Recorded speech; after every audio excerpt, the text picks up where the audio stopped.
Return of the Saiyans to darmowa gra MMORPG, która przenosi was do otwartego świata inspirowanego anime Dragon Ball. Wybierz swojego ulubionego bohatera i wyrusz na przygodę, gdzie zbierzesz drużynę i stworzysz potężny klan. Zdobywaj punkty PvP podczas intensywnych potyczek z innymi graczami na wyjątkowych wydarzeniach. Trenuj swoją postać, ulepszaj ekwipunek, eksploruj tajemnicze dungeony i wraz z drużyną tocz epickie walki Open PvP o dominację na Future Earth. Link do gry znajdziecie w opisie filmu.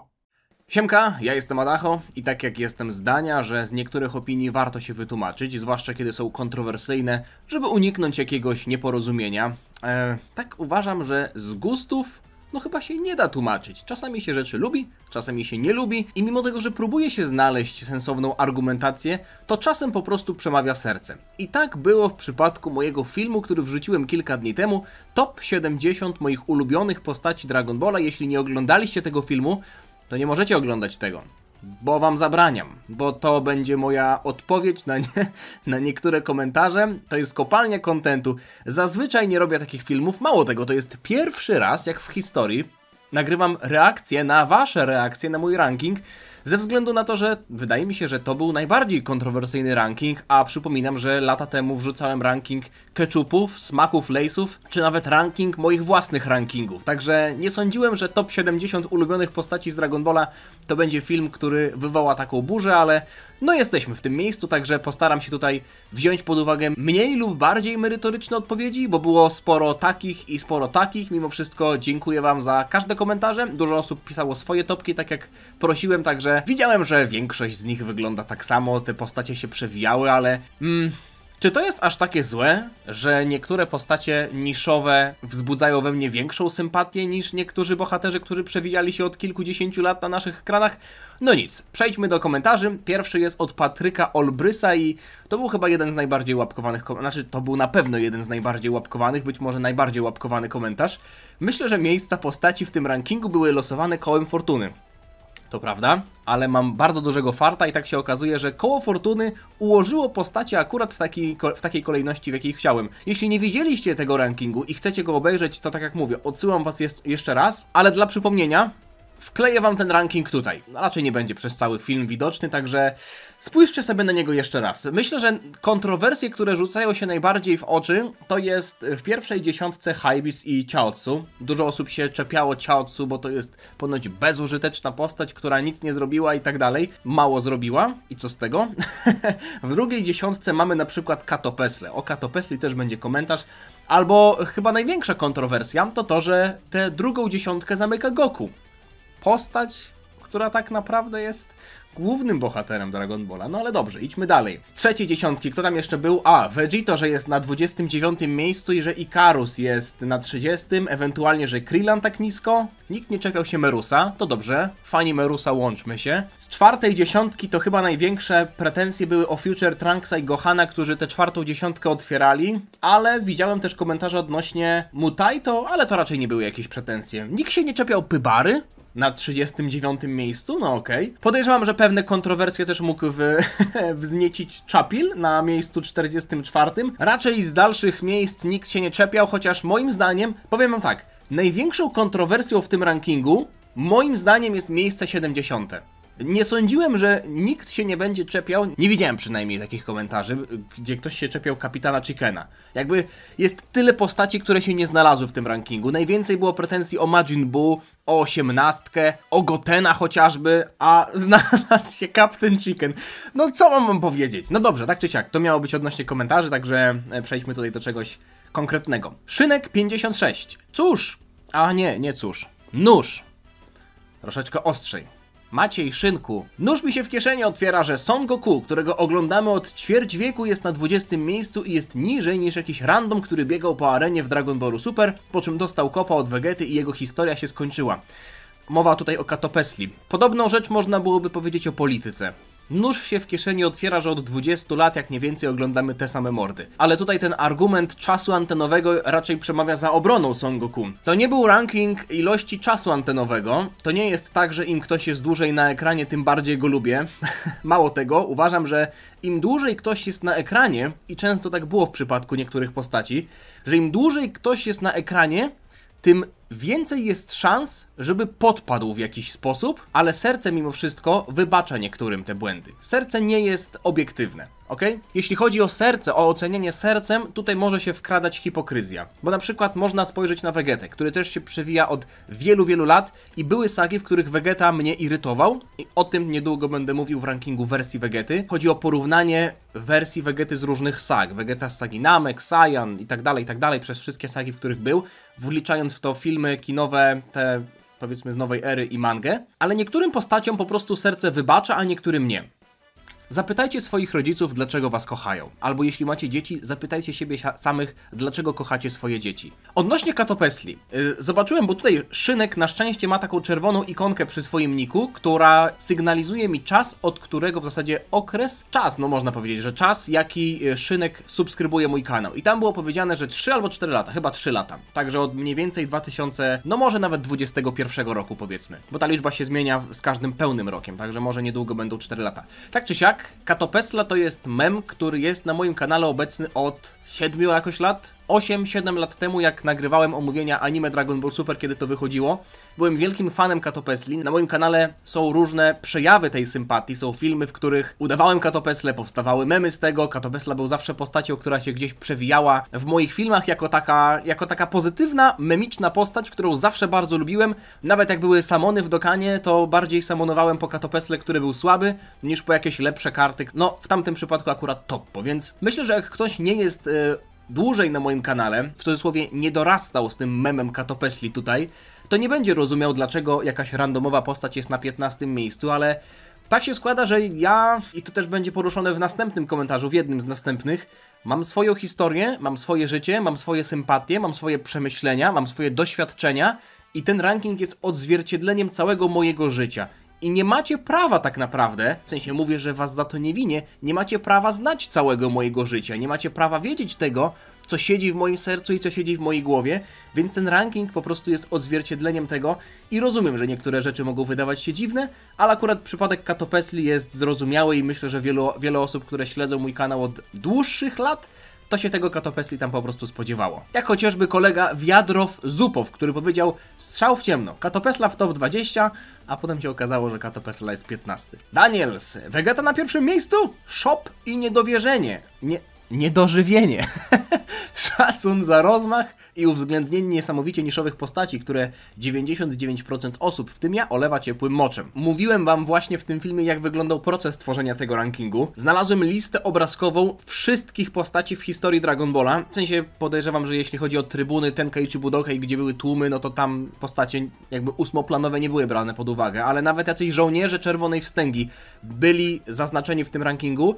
I ja wybierałem postacie, które myślałem, że może się znajdą w top 100 na przykład i potem układałem je na bazie swojej sympatii, ale muszę się do czegoś przyznać, przeoczyłem dwie postacie, przynajmniej dwie, o których pamiętam, być może znajdzie się jakaś trzecia, aczkolwiek jestem wręcz pewien, że gdybym dzisiaj robił ten ranking, to wyglądałby on inaczej i może większy mielibyście ból dupy, bo do top 20 przed Goku wskoczyłaby jeszcze jedna postać. Czy ta druga też by wskoczyła przed Goku? Nie wiem, ale myślę, że byłaby w top 30, ta druga postać. Zaraz o nich powiem, bo jeszcze ten temat będzie poruszany. Abyx, dobra, to teraz zrób taką samą topkę nielubianych postaci, chyba że była, bo nie pamiętam, bo to Imo, czyli moim zdaniem znacznie ciekawszy temat. To jest dobry pomysł, myślę, że w tamtej liście mogę zrobić dokładnie tak samo, czyli szukam postaci, które myślę, że byłyby w moim top, no nie wiem, nie znalazłem aż tak wielu postaci, których nie lubię, bo myślę, że ta informacja ominęła wiele par uszu, ale ranking moich ulubionych postaci nie polegał na tym, że jeśli ktoś znajduje się poza tym rankingiem, to go nie lubię. Czyli na przykład 18, dajmy na to, Android 18, której nie było w tym rankingu, albo Majin Buu. To znaczy, że ich nie lubię? Nie, absolutnie. Lubię i Buu, i 18, i Gotenksa, chociaż Gotenksa akurat z tych trzech lubię najmniej, ale nadal są to postacie, które lubię. Tylko że nie robiłem top 100, czyli pierwszych 100 postaci, nie robiłem top 200, pewnie znalazłoby się top 200 postaci, z których wszystkich bym lubił, tylko top 70, no nie? Mówiłem o tym wielokrotnie. I to nawet one zasługują na to, żeby być na piedestale, bo znalazły się w tej ścisłej topce. W Dragon Ballu pojawiło się pod 1000 postaci może, w tamtej topce było, w sensie w tamtym rankingu, z którego brałem te obrazki, to było ponad 900 postaci. I znaleźć się w top 70, przecież to jest ścisła topka. Odnośnie nielubianych postaci, zastanawiam się, czy ten film nie byłby jeszcze bardziej kontrowersyjny, aczkolwiek nie znalazłyby się tam takie postacie, które myślę, że większość z was lubi, także postaram się zrobić taki film. Może jeszcze w styczniu, żeby powiedzmy iść za ciosem. M-Crux. To ciekawe, jak różnie się mogą rozkładać te sympatie. Ja zawsze mówiłem, że moją ulubioną postacią jest Goten, który u ciebie nie znalazł się nawet w 70. No ale lubię Gotena. Lubię Gotena i zwłaszcza tę wersję Gotena po dorośnięciu, w sadze prequelowej do Super Hero, która była w mandze Dragon Ball Super. Wtedy Goten był bardziej kumaty niż Trunks, podobał mi się, ale to było za mało. Captain Chicken tutaj go po prostu zmiótł z planszy, no co mam powiedzieć. No ale to głównie dlatego, że jak oglądałem Dragon Balla w wieku 6 lat i miałem starszego brata, to jakoś naturalnie się identyfikowałem, że jestem tym Gotenem, a brat Gohanem. No i tak zostało. Do tego jeszcze sentyment wynikający z podobieństwa do małego Goku, czy wielki potencjał. Do dziś uważam, że ta postać mogłaby być o wiele lepiej rozbudowana, ale już zawsze będzie mi bliska. No ale to też pokazuje, uwaga, bo to jest bardzo mądre, co pan M-Crux napisał, że wszyscy mamy inne historie, które wpływają na nasze sympatie i w sumie lepiej, że u większości tego typu rankingi wyglądałyby zupełnie inaczej, niż gdybyśmy mieli być wszyscy podobnie zaprogramowani. Czy to nie jest piękne? Ja myślałem, że dużo osób się będzie cieszyć, że świat się różni, że każdy z nas jest inny. Przecież ja zawsze to powtarzam, nie wiem ile razy to mówiłem na swoich filmach, ale gdyby wszyscy myśleli tak samo, świat byłby nudny. Po co w ogóle oglądalibyście cokolwiek, skoro myślelibyście tak samo jak ludzie, którzy chociaż... Można oczywiście oglądać coś i się z kimś zgadzać, nie ma w tym absolutnie nic złego, ale czasem warto jest poznać zdanie drugiej osoby, drugiej strony, poszerzyć swoje perspektywy. W przypadku tak mało znaczącego tematu jak ranking ulubionych postaci z jakiejś bajki, jakiegoś losowego, nic nieznaczącego gościa w internecie, to nie jest aż tak ważne.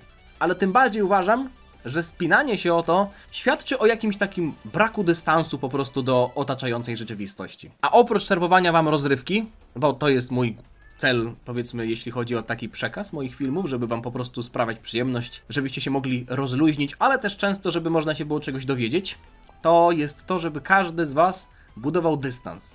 Życie z dystansem do otaczającego nas świata jest po prostu łatwiejsze. Nie mówię, że ja jestem nieomylny, czasem mi też brakuje dystansu, czasem też się spinam, ale zawsze staram się pamiętać o tym, że to nie jest aż tak istotne, żeby się nie denerwować rzeczami, które na to nie zasługują. Piotr Pepe. Ciężko wybrać samemu top 10, a tu nagle top 70. Swoją drogą w najlepszej dziesiątce pod kątem pochodzenia postaci klasyczny Dragon Ball 5, Dragon Ball Z 2, w sensie ilość postaci, Dragon Ball Super 2, Dragon Ball Daima 1. Fajnie, że każda z serii ma jakiś swój udział. Oprócz GT. Bardzo lubię je wszystkie, ale jako fan mangi klasycznego Dragon Balla w pełni zgadzam się z tą piątką, która znalazła się na szczycie. Źle troszeczkę chyba tutaj jest to wymienione, bo jak zerkam na tę topkę, to mamy tak. Vegeta, Piccolo, Beerus, Roshi, Gogeta, Frieza, Hybeast, Whis, Chaozu i Tao Pai Pai, czyli postacie, które na początku pojawiły się w klasycznym Dragon Ballu. To jest Piccolo, Roshi, Chaozu, Tao Pai Pai. 4 postacie. Z Dragon Balla Z mamy Vegetę. No Beerus pojawił się w filmie Dragon Ball Z, ale no nie będę tutaj udawał, że to jest postać z Dragon Balla Z, także Beerusa nie liczę. Frieza i to jest tyle, czyli 2 postacie z Zetki. Dragon Ball Super mamy Beerusa, Whisa, tak jak mówię, wiadomo o co chodzi. I Gogetę w sumie, bo Gogetę... Trudno tutaj określić Gogetę, bo Gogeta był w filmie kinowym, więc teoretycznie był to Dragon Ball Z, ale no można mieć na ten temat różną opinię. No Dragon Ball Z Super można tutaj powiedzmy być gdzieś w połowie, chociaż Gogeta też był w Dragon Ballu GT. No i Dragon Ball Daima rzecz jasna jest to Hybeast. Także odnośnie Dragon Balla GT też będę miał tutaj coś do powiedzenia, bo był jeden pan, który tutaj się w komentarzu spruł, brzydko mówiąc, że nie było nikogo z GT. Ale mam tutaj kontrargument, myślę, że powinniście go kupić. Szalony Oster, a gdzie Bu? Zeno, Dai Kashian! To jest jakiś brat Kim Kardashian? 11 Wszechświat? Wstawiłeś postacie z czasem ekranowym około 1-2 minuty. No tak. Tak, wstawiłem postacie z czasem ekranowym 1-2 minuty, ponieważ w te 1 czy 2 minuty zdołały bardziej trafić do mojego serca niż na przykład Toppo, którego lubię i myślę, że Toppo znalazłby się w top 100. Gdybym na przykład tę 70 rozszerzył o dodatkowe 30 postaci, to tam by się znalazło dużo postaci, o które tutaj pytacie. Pewnie Majin Buu, chociaż co do tego nie jestem do końca pewien. 18 by się na pewno znalazła, postacie z GT, o których wspomnę. Znalazłby się Toppo, myślę, że znalazłby się Jiren, myślę, że znalazłby się Dyspo. Daikashian, czyli oczywiście Daishinkan, no, jest w tym rankingu na miejscu 41, także nie wiem, o co się prujesz tutaj. Zeno prędzej mógłby znaleźć się w rankingu nielubianych postaci i myślę, że się znajdzie w rankingu nielubianych postaci. A Majin Buu? Nie lubię go aż tak bardzo. Czy to tak szokujące? W sensie jest to postać, do której mam sympatię, która jest na plus. Jeśli miałbym zadeklarować się, czy lubię postać Buu, czy nie, to oczywiście, że powiedziałbym, że go lubię, ale to nie jest tak płonąca sympatia, żeby się znalazł w top 70. Zastanawiam się, czy by załapał się na top 100. Musiałbym zobaczyć, z kim by tam konkurował, bo nie jestem w stanie powiedzieć, jak by wyglądała dalsza 30. Zamasu 11. Zauważyłem, że Adaś bardziej zapamiętuje i patrzy na te gorsze chwile danej postaci niż na te lepsze budujące. To nie jest prawda. To nie jest prawda. Tak jak mówię, wszystkie z tych postaci lubię, aczkolwiek, już to też napisałem w jednym komentarzu, tyczącym się chociażby, i wiecie co, przytoczę ten komentarz, bo to jest dość ważne. O właśnie, John Drus. Dziwię się, że wypominasz Krillanowi to zniszczenie pilota, bo w tamtej sytuacji najbardziej zjebał Vegeta. A co do Bulmy, to wolę jej starszą wersję, bo mam wrażenie, że jest tam bardziej sympatyczna. Odnośnie tego Krillana. W filmie, z tego co pamiętam, bo nie pamiętam aż tak dokładnie co mówiłem, ale odnośnie Krillana powiedziałem na pewno o tym, że spośród wszystkich tych postaci, które tutaj są, Krillan byłby najlepszym przyjacielem do realnego świata. No uważam, że to za olbrzymi komplement. Jego lojalność do innych postaci, to, że jako zwykły ziemianin tak naprawdę przez dłuższą część Dragon Balla trzymał poziom z naszymi najsilniejszymi bohaterami, albo to, jak walczył ze swoimi słabościami, ze swoim strachem, czy nawet można byłoby powiedzieć momentami tchórzostwem. To było na pewno budujące. I powiedziałem o tym, że można byłoby mieć takiego przyjaciela. Odnośnie negatywnej sprawy powiedziałem właśnie o tym pilocie, ale to nie jest tak, że jak powiedziałem o jednej dobrej rzeczy i o jednej złej rzeczy, to oznacza, że ilość wad i zalet się równoważy. Nie, w przypadku Krillana jest znacznie więcej zalet niż wad, ale argumentacja, której używałem w przypadku postaci, które są popularne, na przykład tak jak Krillan, na przykład tak jak Goku, starałem się wam usprawiedliwić się troszeczkę, dlaczego ta postać jest tak nisko. Bo Krillan na miejscu 20, nie wiem, 6 czy którymś, uważałem, że dużo z was będzie go miało na przykład w top 15, w top 10 i ja, kładąc go niżej, czułem się zobligowany do tego, żeby wymienić wam coś, co jest wadą. Mimo tego, że to może nie mieć dla was sensu, bo zgadzam się, że w sytuacji z Cellem bardziej zjebał Vegetę, ale tutaj wracamy do tej hipokryzji serca. Serce wybacza.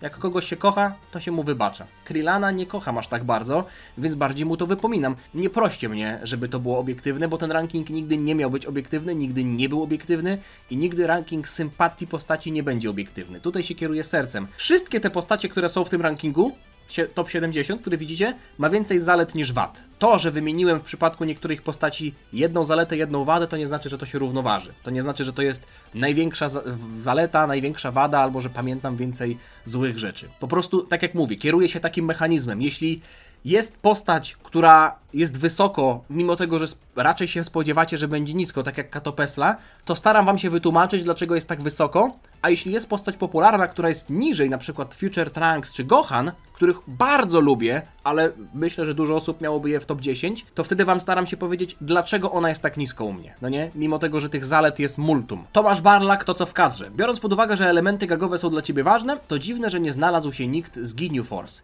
To tak jakby powiedzieć, znaczy rozumiem to, że można się tutaj zastanawiać, dlaczego nikt z Ginyu Force się nie znalazł, ale odpowiedziałem na ten komentarz w ten sposób, że dla mnie Ginyu Force to jest bardziej taki zabawny kolektyw. Jak oni razem byli w grupie, to podobali mi się bardziej niż poszczególne postacie osobno. Żadna z poszczególnych postaci osobno nie wzbudza we mnie tak dużej sympatii, żeby znaleźć się nawet w top 100, ale gdybym miał oceniać tutaj jakieś gagowe grupy, albo na przykład w ogóle gagi w Dragon Ballu, to ten ich taniec myślę, że byłby dość wysoko. Nie mogłem tutaj nikogo tak wrzucić, bo jako pojedyncze postacie po prostu są mi, powiedziałbym, nawet obojętne, neutralne są dla mnie. Ale biorąc pod uwagę, że elementy gagowe są ważne, to dziwne. To tak jakby powiedzieć, że masz poczucie humoru? To dlaczego nie śmiejesz się na każdym kabarecie? No, bo nie wszystkie żarty trafiają w gusta, prawda? Więc jeśli chodzi o Ginyu Force, to było tak, że nie wszystkie żarty trafiały w gusta, ale akurat ten żart, który trafiał w gusta, to był raczej wykonywany jako grupa, no nie? Więc tak to działa. Ma to sens? Marcin Zolecka. Adacho, nie lubisz Gołasu, Ribrian i C18? I tutaj przejdę do tych postaci, o których zapomniałem. i jest to Gołasu i jest to druga postać. Możecie zgadnąć w komentarzu, jeśli macie ochotę, o jakiej postaci zapomniałem, która by się znalazła w top 20. I wiecie dlaczego o niej zapomniałem? Bo jak przeglądałem tę listę obrazków, to mi po prostu umknęła. Albo wątpię, żeby tam jej nie było, bo tam były naprawdę wszystkie postacie, ale musiałem po prostu przeoczyć, albo zdjęcie było jakieś takie niewyraźne i przeoczyłem tę postać, zapomniałem o niej. A jest to postać, powiedziałbym nawet trzecioplanowa, jeśli nie czwartoplanowa, połączona z Roshim. Także, jeśli macie strzał, to możecie napisać, a ja już wam mówię Umigame, czyli żółw morski. To jest świetna postać, która zawsze wzbudza uśmiech na mojej twarzy. Ostatnio w Dragon Ball Daima nawet był. Podoba mi się jego charakter, podoba mi się praktycznie każda scena, w której on jest. Plus jestem wielkim fanem żółwi. Miałem przez większość mojego życia żółwia. Ostatnio nawet oglądałem ten serial Nasza Planeta, czy coś takiego. Tam było właśnie o żółwiach, jak biegną, wykluwają się z jajek, żółwie morskie biegną do plaży. No, kocham żółwie. Żółwie to są jedne z moich ulubionych zwierząt i fakt, że tam była nawet scena, w której sprawdzali poziom mocy Umigamy skauterem i tam wyszło mu chyba 100, czy coś w tym stylu, 1000, to było mega urocze. Także postacie, o których zapomniałem, Gołasu i Umigame. Myślę, że Umigame byłby na 20 miejscu. Goku spada na 21. A Gołasu myślę, że też wpadłby do trzeciej dziesiątki, gdzieś w okolice miejsca na przykład między Krillana a Popo na przykład. Albo Popo a Bulmę, czyli przed Vegetą. A 18 lubię. Byłaby w 80 miejsce, gdzieś tam 90, coś w tym stylu. Papandreas, Meister, stwierdziłeś, że ten ranking nie ma nic wspólnego z siłą, bo nie ma. I jest to ranking postaci, które lubię, bo tak jest. A patrząc przez pryzmat sympatii, to jak można nie umieścić w tym rankingu Króla Zaświatów, tego dziadka jajcarza? Przecież ta postać była fenomenalna i jakże zabawna. To nie jest postać, która mi zapadła jakoś w pamięć. Zgodzę się, że była ok, lubię ją, ale to nie jest postać, która wywołała we mnie jakąś większą sympatię pod tym względem, że po prostu zapadła mi w pamięć. Powtórzę się, ale no to jest jakby clue mojej wypowiedzi. Lubię ją i myślę, że znalazłaby się w top 100. Może nawet w miejscu od 71 do 80, ale no były lepsze od postaci. No jest tego naprawdę sporo, jest z czego wybierać. Ktoś musiał być niezadowolony i jak się okazuje, dużo osób było niezadowolonych, bo dużo osób się nie znalazło, w sensie dużo postaci się nie znalazło w tej 70. Przyznam, że Hybeast był bardzo wysoko, ale chłop mnie po prostu kupił w 100%. No uwielbiam tę postać. Bunio, jesteś trochę sus, że dajesz jakieś puste, słodkie postacie ponad jakiekolwiek wartościowe. Zobaczmy na ten ranking, co tam było takiego pustego, słodkiego. Piesek na miejscu 63. Tak, B. Ale moja argumentacja w przypadku pieska to był trochę żart, bo tam powiedziałem, że słodki piesek i poszedłem dalej.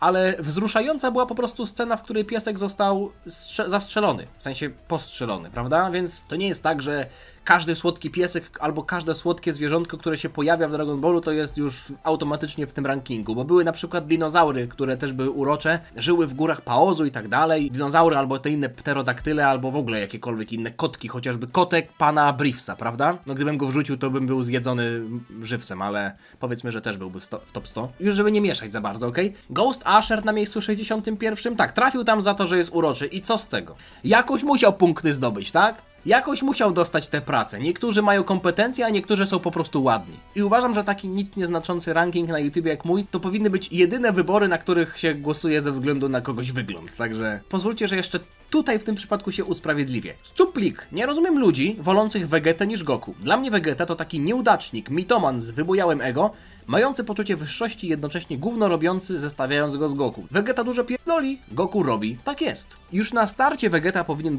być skreślony za to, że był zwykłym złoczyńcą, nie różniącym się zbytnio od Freezy. Ostatnie zdanie jest bardzo ciekawe, bo tutaj kolega Scuplik napisał był. Czyli już nie jest. To znaczy, że jakąś drogę przeszedł. I myślę, że tę drogę właśnie warto docenić, bo kolega tutaj napisał tak, jakby złe postacie nie mogły być lubiane. Czyli rozumiem, że Frieza, Cell i nawet ten Majin Buu kompletnie z Dragon Balla Z już są do wywalenia. Kto tam jeszcze może być wywalony? Goku Black? Zamasu? Też do wywalenia. Moro? Do wywalenia. Hiτερshi? Do wywalenia. Piccolo? Piccolo! Jakim cudem Piccolo jest tak wysoko, skoro on chciał zawładnąć światem? Mało tego.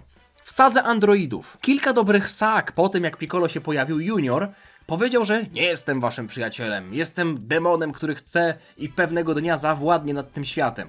I nie wiedziałem, żeby byli w komentarzach jakby hejterzy Piccolo, którzy mówili, że to jest naburmuszony gnój, który kiedyś zabijał ludzi i tak dalej. Właśnie ta zmiana, to skonstruowanie postaci, ta droga, którą postać przechodzi, to jest najciekawsze. Oglądać Vegetę i Piccolo też, bo to są jakby dwa takie bardzo budujące argumenty za tym, że to są dwie moje ulubione postacie.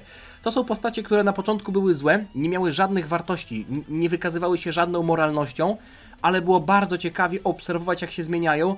I Dragon Ball Super w Sadze Moro w mandze ciekawie pokazał, jak Vegeta żałuje za to, że kiedyś w Sadze Namek zabijał Namechan. Potem w Sadze Granoli obarczał się grzechami swoich przodków. To było bardzo ciekawe. To w Dragon Ballu pokażcie mi drugą taką postać, która jest w ten sposób skonstruowana. No to jest niezwykle interesujące. Czy ten Shinhana też powinienem kompletnie wyrzucić z tego rankingu ze względu na to, że był na początku antagonistą, który okradał wioski? Żadna z postaci nie jest idealna. Trudno być idealnym, im dłużej się występuje na ekranie. Vegeta jest bardzo daleki od ideału, ale nie kocha się kogoś za to, że jest idealnym. Budkiewiczius. Goku stoi od lat w miejscu, jeśli chodzi o rozwój charakteru?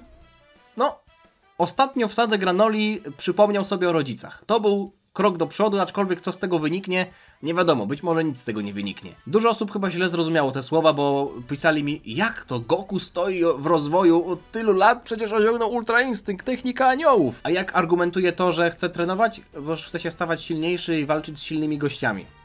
I to jest gadka, która się nie zmienia w naszym świecie od kilkudziesięciu lat, także oczywiście są fragmenty historii, które można powiedzieć, że innym świetle stawiają Goku. No, dobrym przykładem jest właśnie to, jak w Sadze 2-3 lata temu w Sadze Granoli przypomniał sobie o rodzicach, ale dużo osób na przykład się czepiało o Senzu w Sadze Moro. Także jakby ktoś nie wyciągał wniosków. Także uważam, że opinia, że Goku, jeśli chodzi o charakter postaci, o motywację, nie rozwija się aż tak bardzo, można byłoby powiedzieć, że nawet w ogóle się nie rozwija, bo jak są jakieś, powiedzmy, przebłyski, to ten stan faktyczny wraca z powrotem do tego status quo, prawda? Czyli Goku poznał rodziców, ale nic z tego nie wyniknie.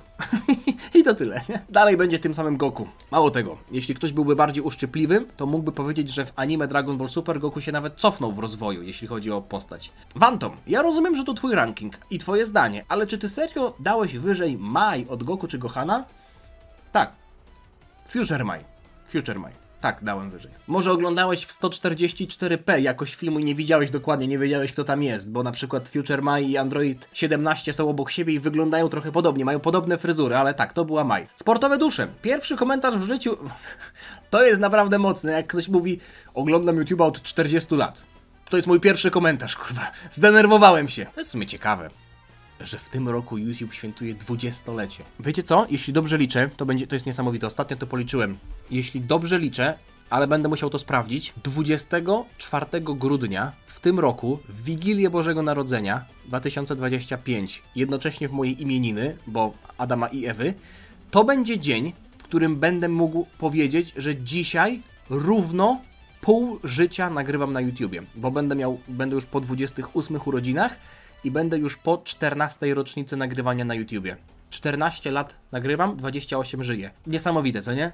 Niesamowite. Tak czy siak, rozumiem, że to twój ranking, ale pominięcie takiej postaci jak Bu to jakiś żart. Nie mówię o każdej formie, ale gdzie jest Bu? Nie lubię go aż tak bardzo. Lubię Bu, ale nie na tyle bardzo, żeby prześcignął jakąkolwiek z tych postaci. O, podoba mi się ten komentarz. Hen MWPL. Adacho pokazał własne zdanie. Jak tak można? Wiecie, co jest... Chociaż czy smutne? Nie, bym powiedział, że takie... Może to jest moja wina, że się nie spodziewałem. Że moja czujność została uśpiona, bo tak naprawdę rankingów na moim kanale jest... Sprawdzę, bo w sumie jestem ciekaw. Rankingów na moim kanale jest 75. Przynajmniej tyle mi się wyświetla w playliście. Każdy z nich przedstawiał moją sympatię. W każdym z nich była jakaś dzika karta w stylu, że ja wiem, że ta postać mało zrobiła, ja wiem, że może się niektórym nie podobać, ale z jakiegoś dziwnego względu ją lubię. Na przykład tak było w rankingu Transformacji z 2022 roku, świeżo po filmie Super Hero, kiedy Gohan Beast znalazł się w miarę wysoko, ze względu na to, że po prostu małpa w talerze wbiła w mojej głowie. I to już było wszystko, no nie? Mówię, zżynka z Cell Sagi, nie ma to w ogóle sensu, ale design mi się podoba. I to tyle, no nie? A dopiero ranking, w którym tak naprawdę kompletnie nie muszę tego argumentować, bo to są moje ulubione postacie i no, z gustów się nie tłumaczy, to wtedy dopiero to wywołało kontrowersję. To jest niesamowite, w jaki sposób działa internet, naprawdę. Punisher Original, hatfu, nikogo z GT? to nie jest tak, że GT nie było brane pod uwagę. Było. Na początku powiem to, co odpisałem tutaj koledze, bo napisałem mu odpowiedź w komentarzu, że gdyby tutaj było top 100, to na pewno znalazłby się Nuowa Shenron. Myślałem o Nuowie, powiem nawet, że trafił on do tej, powiedzmy, szerokiej kadry, ale jak już musiałem kogoś tam, wiecie, nie powołać na euro, no to właśnie Nuowa tam trafił na tę listę taką, wiecie, że jak ktoś będzie miał kontuzję, no to wtedy Nuowa wskakuje na ostatnie miejsce. Tak poważnie to Nuowa byłby właśnie w top 100 i jeszcze Majub. To też jest postać, którą lubię, więc w top 100 byłby na pewno Majub i Nuowa, tylko zwróćcie uwagę na to. Dragon Ball GT w dużej mierze opierał się na postaciach, które już znamy. Goku, Vegeta, Pan, Trunks, Gohan i tak dalej, Piccolo. Więc to nie jest tak, że ja mogę tutaj wrzucić, dajmy na to, wersję Vegety z Dragon Balla GT, dajmy na to na miejsce 50. Nie, Vegeta to Vegeta. I biorąc pod uwagę Vegetę na pierwszym miejscu, brałem pod uwagę każdego Vegetę. Zetki, Superki z GT, może nawet z Heroes. Po prostu chodziło o to, jak ta postać rezonuje ze mną. A jeśli chodzi o Dragon Ball GT, to tak naprawdę tutaj musiałyby się znaleźć, żeby Dragon Ball GT miał swoją reprezentację, to musiałby się znaleźć ktoś, kto się pojawił w tej serii. Albo jest jakąś fuzją, tak jak Majub, prawda? Więc ewentualnie Smoki Cienia, ewentualnie Baby, którego nie lubię aż tak bardzo. Myślę, że znalazłby się w top 100. Może jeszcze Baby, okej, bo ciekawie nawiązuje do Cufulian, ale jako całość postaci? Kurwa. Captain Chicken go zmiata z planszy po raz kolejny. Musiałby być tutaj ktoś, kto się pojawił oryginalnie w GT. A raczej takich postaci będzie kilka, jeśli będziemy robić ranking najbardziej nielubianych postaci. Także fani GT będą mieli na co czekać. Wszyscy dostaną coś, nie bójcie się. Voxu Koksu, nie zgadzam się z Krillanem jedynie, bo tak się hypowałeś na Dragon Ball New Hope, że ci łzy leciały, a dałeś go dosyć nisko. Shame of you. Jeśli powiem ci, że nie brałem pod uwagę Fan-Mang, no bo mimo wszystko to byłoby troszeczkę, wiem jak to brzmi, ale troszeczkę niekonsekwentne, bo Fan-Mang istnieje bardzo, bardzo dużo, więc dlaczego miałbym oceniać postać, biorąc pod uwagę tylko kilka Fan-Mang, albo kilkanaście, albo kilkadziesiąt, które przeczytałem? Czyli na przykład jeśli ktoś napisałby dzisiaj Fan-Mangę, w której, dajmy na to, Captain Chicken jest głównym bohaterem i mi się bardzo podoba, to wtedy to buduje Kapitana Chickena? No tak średnio. W skrócie mówiąc, fanowskie mangi nie były brane pod uwagę, więc Krillan w New Hope był zajebisty, jest jedną z najlepszych postaci w ogóle w fanowskich mangach. Taki ranking myślę, że też jest dobrym pomysłem. Ranking postaci z fanowskich mang. O, proszę. Także myślę, że jeśli to jest jedyna twoja uwaga, to Voxu Koksu nie ma już w ogóle uwag. Mam nadzieję, że rozwiałem to. Nowalski. Niesamowite. Goku w miejscu 20. Postać, bez której 100% fanów nigdy by nie załapało zajawki. Vegeta top 1. Gość, który mordował swoich ziomków, bo byli słabsi od niego. Jak widzę postacie, które są przed Goku, to dostaje drgawek. Medyka! Ciaotsu? Zero historii, zero charyzmy, zero umiejętności. Nigdy nic nie zrobił ważnego w całym uniwersum. Panie Nowalski, pan się chuja zna. Zero umiejętności, zero charyzmy, zero historii. Nic nie zrobił ważnego? Hashtag Vegeta na liście od Goku. Hashtag Team Goku. Hashtag Goku większy niż Vegeta. Ja wam mówiłem o mojej metodologii badań, jeśli chodzi o tworzenie tego rankingu, natomiast wydaje mi się, że Nowalski mnie tutaj bije na łeb na szyję, ponieważ on najprawdopodobniej przeprowadził badania, w których mu wyszło, że 100% fanów nigdy by nie złapało zajawki, czyli włącznie ze mną. Nikt mnie nie pytał o zdanie. Może byli widzowie, którzy złapali zajawkę na Dragon Balla przez Bulmę, albo Ulonga, albo Yamszę, albo Roshiego. Niewykluczone. Ale jeśli chodzi o początek Dragon Balla, to ta wersja małego Goku jest moją ulubioną wersją. Ale to nie jest jedyna wersja Goku. Jeśli miałbym robić ranking wersji Goku, a taki myślę, że zrobię, też porównanie Goku z każdej sagi, to Goku z klasycznego Dragon Balla mogę wam już teraz powiedzieć, że będzie na samej górze. Nie wiem jeszcze z której sagi, ale gość, który mordował swoich ziomków, bo byli słabsi od niego. Okej. To co powiesz na to, że Goku nie tyle co zamordował Oktopapę, co jeszcze go zjadł. Usmażył i zjadł. Co teraz, hejterze? A ten komentarz to myślę, że jest dobry na miniaturkę. Mariusz Mario 90, łapka w dół. Najgorszy ranking ever, moja subiektywna opinia, którą szanuję, a jeśli wam się ten film podobał, to możecie zostawić łapkę w górę. Bardzo wam dziękuję za całą aktywność, tak jak mówię. Zresztą, może już nic nie mówię.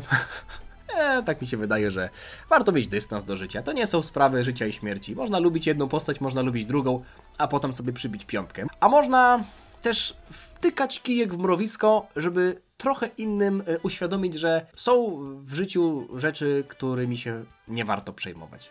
którymi się nie warto denerwować. I myślę, że jedną z takich rzeczy jest to, kto jakie ma ulubione postacie w chińskich bajkach. Dzięki wam za oglądanie, życzę wam miłego, spokojnego dnia. Zostawcie suba, żeby niczego nie przegapić i to tyle. Dziana.